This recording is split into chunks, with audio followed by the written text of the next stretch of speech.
Have you ever watched a traditional priest approach the altar in complete silence? No announcements, no greeting, just a quiet, reverent walk into the presence of God. That silence is not emptiness. It is a declaration of war against a world that demands constant noise.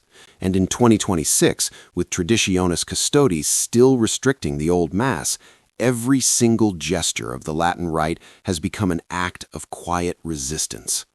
Today, we are going to walk through the hidden mystical map of the Latin Mass.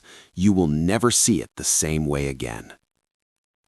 The modern world screams for your attention, but the traditional priest begins his Mass in profound silence, even as Cardinal Arthur Roche pushes for the old rite to be eventually phased out.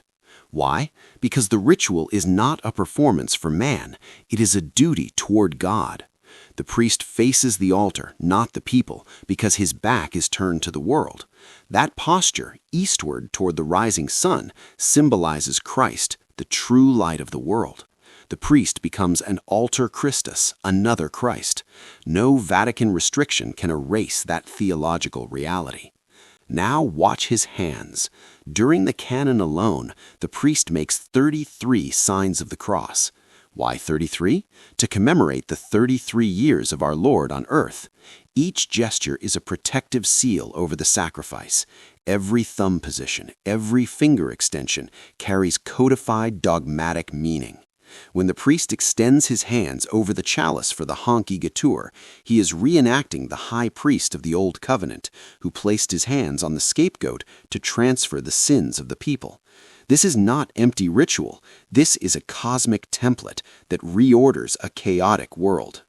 And then there is ad orientem, the priest facing east with the people. In 2026, some dioceses have banned this posture in the ordinary form, but the traditional Mass preserves it as a radical defiance of the self-centered, closed circle of modern social structures.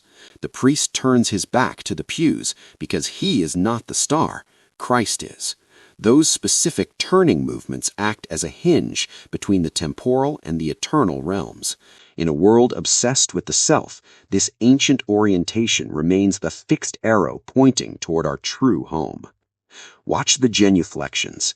Each drop to one knee is a tactical strike against the pride of the contemporary era. When the priest bows profoundly, he is not theatrical. He is acknowledging that he is unworthy to stand before the Almighty. Then comes the lavabo, the ritual washing of hands after the offertory.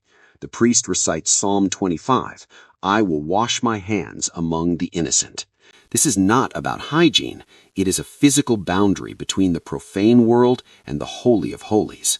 And those quiet, rapid motions of the priest's hands over the chalice, they are spiritual weaponry, safeguarding the Eucharist from the distractions of a hostile world. The Mass concludes with the last Gospel, the prologue of St. John, read at the foot of the altar. In the Novus Ordo, this was completely removed. In the traditional rite, it serves as a final reminder. The Word was made flesh and dwelt among us. Even after the dismissal, the Church sends you back into the world armed with that truth. And in 2026, with Traditionis Custodes still in place and bishops requiring special permission for the Old Mass, that truth matters more than ever. The Latin Mass is not a relic. It is a resilient blueprint for the future. Every gesture, every silence, every turning of the priest's body is a theology carved into flesh and stone.